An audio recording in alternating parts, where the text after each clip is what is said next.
ओम नमो भगवते वासुदेवाय नमः। दोस्तों, हर हर महादेव। आप सब कैसे हैं? आज बृहस्पतिवार व्रत कथा के बारे में हम आपको बताएंगे। प्राचीन समय की बात है। भारत में एक राजा का राज्य करता था। वह बड़ा प्रतापी और दानी राजा था। वह नित्य दिन मंदिर में भगवान के दर्शन को जाता था। वह ब्राह्मण और गुरु की सेवा किया करता था। उसके द्वार से कोई भी याचक निराश होकर नहीं लौटता था। वह प्रत्येक गुरुवार का व्रत रखता था, पूजन करता था, हर दिन गरीबों की सहायता करता था। परंतु यह सब बातें उसकी रानी को बिल्कुल भी अच्छी नहीं लगती थी। वह ना तो व्रत करती थी, ना तो पूजा पाठ करती थी। किसी को एक पैसे का दान भी नहीं करती थी। वह राजा से भी ऐसा करने से मना करती थी। एक समय की बात है। एक राजा शिकार खेलने वन में चले गए। घर पर रानी और दासी थी। उस समय गुरुवार बृहस्पति को साधु का रूप धारण करके राजा के दरवाजे पर भिक्षा मांगने आए। साधु ने रानी से भिक्षा मांगी तो रानी कहने लगी, हे साधु महाराज, मैं इस दान और पुण्य से तंग आ गई हूँ। इस कार्य के लिए तो मेरे पतिदेव ही बहुत हैं। अब आप ऐसी कृपा करें कि सारा धन नष्ट हो जाए तथा मैं आराम से रह सकूं। साधु रूपी बृहस्पति देव ने कहा, हे देवी, तुम बड़ी विचित्र हो। संतान और धन से कोई भला दुखी होता है? इसको सभी चाहते हैं और सबकी ये कामना रहती है।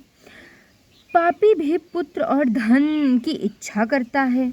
अगर तुम्हारे पास धन अधिक है तो भूखे मनुष्यों को भोजन करवाओ, प्यासे को पानी पिलाओ, ब्राह्मणों को दान करो, धर्मशाला बनवाओ, कुआं बनवाओ, तालाब बनवाओ आदि निर्माण कराओ, निर्धनों की कुंवारी कन्या का विवाह करवाओ, साथ ही यज्ञादि करो। इस प्रकार के कर्मों से आपके कुल का और आपके परलोक में सामर्थ्य होगा एवं स्वर्ग की प्राप्ति होगी। परंतु रानी साधु की इन बातों से बिल्कुल भी खुश नहीं हुई। उसने कहा, हे साधु महाराज, मुझे ऐसे धन की आवश्यकता नहीं है जिसको मैं अन्य लोगों को दान करूं तथा जिसको रखने व संभालने में मेरा सारा समय नष्ट हो जाए। साधु ने कहा, हे देवी, यदि तुम्हारी यही इच्छा है तो जैसा मैं तुम्हें बताता हूँ तुम वैसा ही करना। बृहस्पतिवार के दिन घर में गोबर से लीपना, अपने केशों को पीली मिट्टी से धोना, केशों को धोते समय स्नान करना, राजा से कहना वह हजामत करवाए, भोजन में मांस मदिरा खाना, कपड़ा धोना ये यहाँ देना। इस प्रकार 7 बृहस्पतिवार करने से तुम्हारे सारे धन का नष्ट हो जाएगा। यह कहकर साधु रूपी महाराज बृहस्पति देव अंतर्ध्यान हो गए।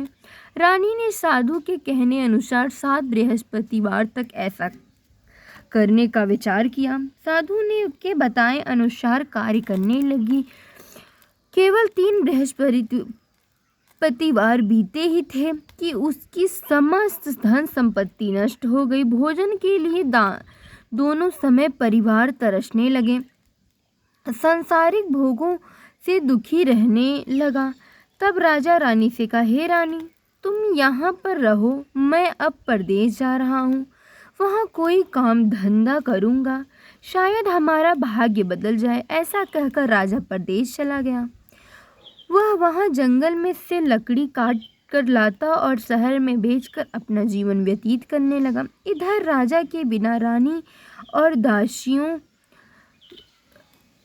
दासियों दुखी रहने लगी।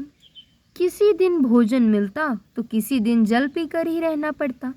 एक समय रानी और दासियों को 7 दिन बिना भोजन के व्यतीत करना पड़ा। तो रानी अपनी दासी से कहा, यहाँ पास ही के नगर में मेरी बहन रहती है, वह बड़ी धनवान है। तुम उसके पास जाकर वहाँ से 5 सेर बेघर मांग कर ले आओ, जिससे कुछ समय के लिए हमारा गुजारा हो सके। दासी रानी के बहन के पास गई। रानी की बहन उस समय पूजा कर रही थी। बृहस्पतिवार का दिन था। दासी ने रानी की बहन से कहा, हे रानी, मुझे आपकी बहन ने भेजा है और 5 सेर बेघर दे दो। दासी की यह बात सुनकर अनेक बार कही, परंतु रानी की बहन ने कोई उत्तर नहीं दिया, क्योंकि वह उस समय बृहस्पतिवार की कथा सुन रही थी। तब दासी को रानी की बहन का कोई उत्तर नहीं मिला तो वह बहुत दुखी हो गई। उसे क्रोध भी आया। वह लौटकर रानी से बोली, हे रानी, आपकी बहन तो बहुत धनी स्त्री है। वह छोटे लोगों की बात भी नहीं सुनती। मैंने उससे कहा तो उन्होंने कोई उत्तर नहीं दिया। मैं वापस चली आई। रानी बोली, हे दासी, इसमें उनका कोई दोष नहीं है। जब बुरे दिन आते हैं तो कोई सहारा नहीं देता। अच्छे बुरे का पता विपत्ति में ही लगता है। जो ईश्वर की इच्छा होगी वही होगा। यह सब हमारे भाग्य का ही दोष है। उधर रानी की बहन ने सोचा कि मेरी बहन की दासी आई थी, परंतु मैं उससे नहीं बोली, इससे वह बहुत दुखी हुई होगी। अतः कथा सुन और विष्णु भगवान का पूजन समाप्त कर वह अपनी बहन के घर आई और कहने लगी, हे बहन, मैं बृहस्पतिवार का व्रत कर रही थी। तुम्हारी दासी हमारे